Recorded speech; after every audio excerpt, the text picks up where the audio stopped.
This is your host, Danny, and this is Knowledge Plus, a podcast by Plus Podcast Network.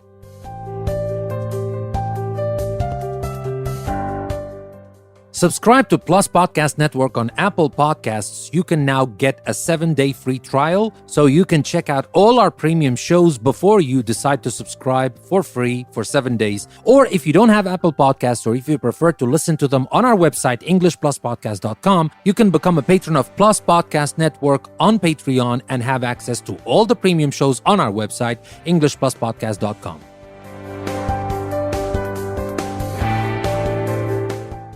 So in our episode today, we are going to learn more about rivers. Have you ever taken a ride on a river? Some rivers flow slowly and gently. You can hop into a tube that looks like a big rubber donut and take a relaxing float down this kind of river. Some rivers rush over rocks, making foaming white water rapids. You can have a wild ride in a rubber raft on this kind of river. The kind of river you ride on depends on many things, including where the river is, what the water flows over, and how wide the river is. Rivers that flow through flat plains are usually wider and deeper than rivers higher up. These rivers usually flow lazily and are good for floating down. Rivers in mountains often flow through narrow channels. Water moves swiftly through these channels. Rivers on high hills or mountains usually flow over rocky riverbeds. Fast-flowing water rushing over a rocky-filled riverbed makes rapids. Shallow, rocky rivers are the best rivers for whitewater rafting. And now for our first question in this episode, what makes a river?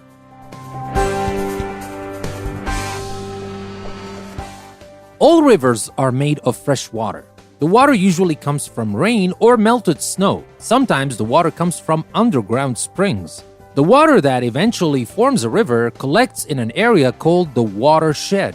You would probably need rubber boots to walk in a watershed in springtime. The ground would be soggy with spring rains or melted snow. Watersheds are usually high up on hills or mountains. Rain and melting snow trickle through the watershed and form tiny streams. As the streams flow downhill, they join together. The place where a river begins is called its headwaters. And now for our next question, why are some rivers so big?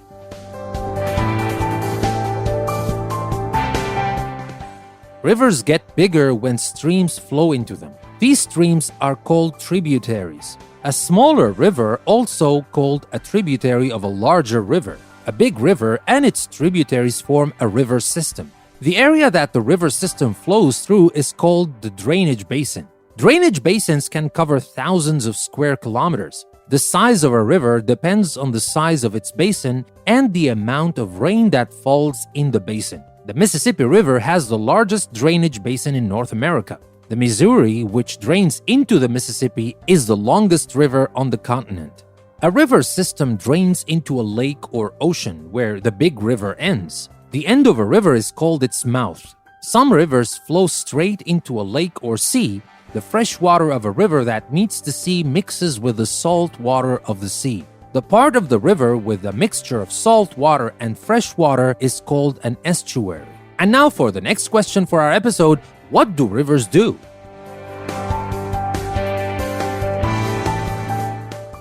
As water flows through a river channel, it erodes or washes away the river banks. The water wears away rock and soil and carries the material downstream.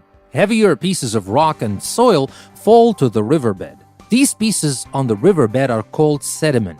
Tiny pieces of eroded material float in the water and sometimes make the water look muddy and murky. The Colorado River made the Grand Canyon in Arizona by erosion.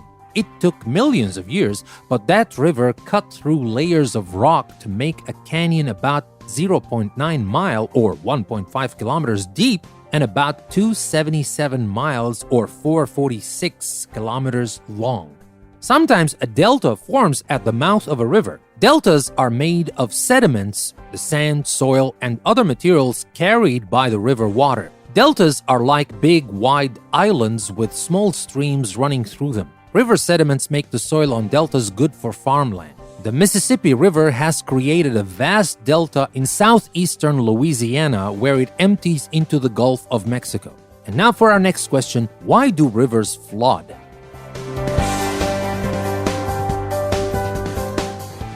Have you ever seen a flood? Maybe you have seen pictures of floods in the newspaper or on television. A flood happens when a river overflows its banks. Too much rain or melted snow can cause flooding. When rivers overflow, they deposit sediments on the flat land alongside the river banks. The flat land can be in a valley or on a plain. It is called the floodplain. All rivers have floodplains. These plains can spread out hundreds of miles from a river. People build farms and towns on floodplains because the sediments deposited on the plains are fertile and make great farmland. If the river overflows its banks, however, the farms and towns get flooded. And now for our final question for this episode, why are rivers important?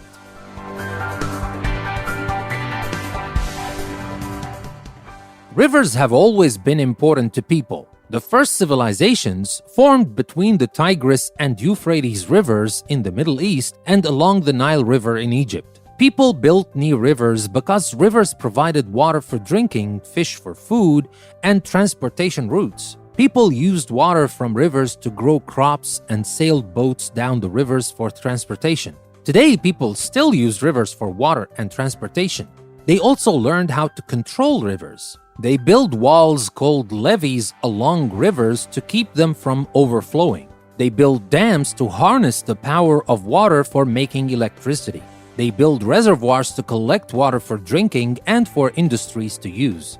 They have even straightened out bends in rivers called meanders. Some things that people did have harmed rivers. Some factories built along rivers polluted river water. Some of the dams prevent rivers from carrying sediment to the sea. Some dams have changed the way animals live in the rivers. For example, dams can prevent salmon from swimming upstream to spawn. People have taken steps to protect rivers. They passed laws to prevent factories from polluting rivers. Some dams are being taken down to let the water flow freely. People now know that rivers are important and must be protected. So that was the information I wanted to share with you about rivers.